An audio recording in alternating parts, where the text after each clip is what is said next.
Hi friends, welcome back to my channel. So 2 दिन पहले मैंने आपको बताया था ना, एक सरप्राइज़ है। वो सरप्राइज़ मेरा बर्थडे है।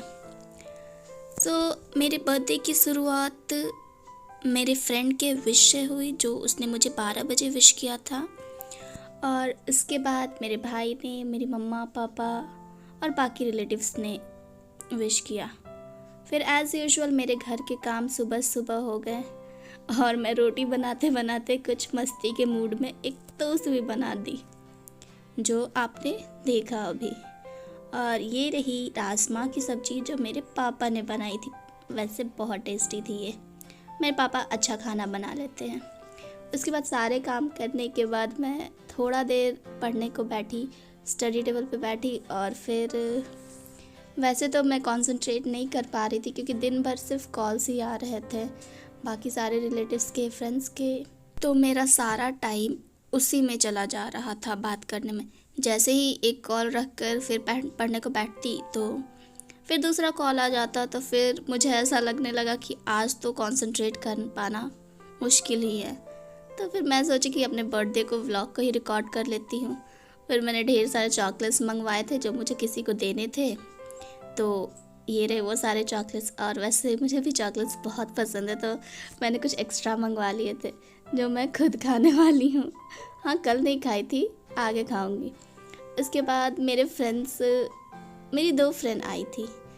उन्होंने मुझे गिफ्ट्स दिए और ये गिफ्ट मुझे बहुत बहुत बहुत ज़्यादा पसंद आया। ये होममेड एक कार्ड है जो मेरी फ्रेंड ने दिया है। और उसमें मतलब ये सिर्फ गिफ्ट टाइप नहीं बोल सकते, this is an emotion for me. और मुझे ना बाकी सारे गिफ्ट से ज़्यादा अच्छा, जो आप अपने हाथों से कुछ मेरे लिए स्पेशल बना के दिए, वो बहुत ज़्यादा अच्छा लगता है।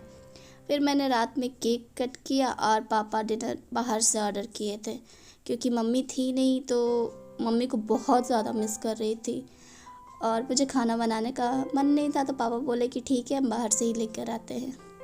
तो हम लोग बाहर का खाना एंजॉय किए। और इसके बाद फिर मैं रात में अपने आप को रोक नहीं पाई, तो मैं सोची कि अपने गिफ्ट्स अनरैप करती हूँ। सबसे पहले मुझे ये गिफ्ट, मतलब ये कार्ड इतना ज़्यादा पसंद आया ना कि मैं बस बार बार उसे देखे जा रही थी। फिर मैं बाकी के गिफ्ट्स को अनरैप करने जा रही थी। वैसे ये येलो वाला गिफ्ट जो है, उसमें मुझे पता था क्या है, बट फिर भी एक्साइटमेंट होता है ना गिफ्ट खोलने का, वो तो होता ही है। तो बस उसको अनरैप किया और उसमें सेलिब्रेशन था। वैसे मेरा ना सेलिब्रेशन के साथ एक्सपीरियंस अच्छा नहीं रहा है, क्योंकि इसके कुछ सालों से मुझे चॉकलेट्स अच्छे नहीं लगते। मतलब अच्छे क्या बोल सकते हैं, उसमें जो डेयरी मिल्क होता है ना, वो बिल्कुल भी अजीब सा टाइप का होता है, वो सही नहीं रहता है। इसलिए मुझे सेलिब्रेशंस लेना पसंद नहीं है। मैं किसी को रिकमेंड नहीं करती कि आप गिफ्ट में सेलिब्रेशन दो, बट हाँ ठीक है, मिला तो बाकी चॉकलेट्स तो उसमें अच्छे होते हैं, जैसे जेम्स और 5 स्टार्स अच्छे होते हैं।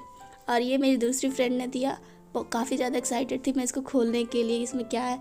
और इसके अंदर मुझे एक छोटी सी वॉच मिली जो हॉर्स के साथ थी, और ये बहुत ज़्यादा क्यूट लग रहा था। वैसे तो मेरे स्टडी टेबल पे एक ऑलरेडी वॉच है, बट फिर भी मैं इसको भी रखने वाली हूँ। और बहुत प्यारा दिख रहा था मुझे ये सारा गिफ्ट्स। आई थिंक ये मेरा फर्स्ट बर्थडे जब मुझे इतने सारे गिफ्ट्स मिले हैं। मम्मा नहीं थी, बहुत बहुत बहुत ज़्यादा मिस की। वो रहती तो इससे भी ज़्यादा एक्साइटिंग बर्थडे होता। और एक ही दिन तो आता है साल में जिस दिन इम्पोर्टेंस मिलता है हमें।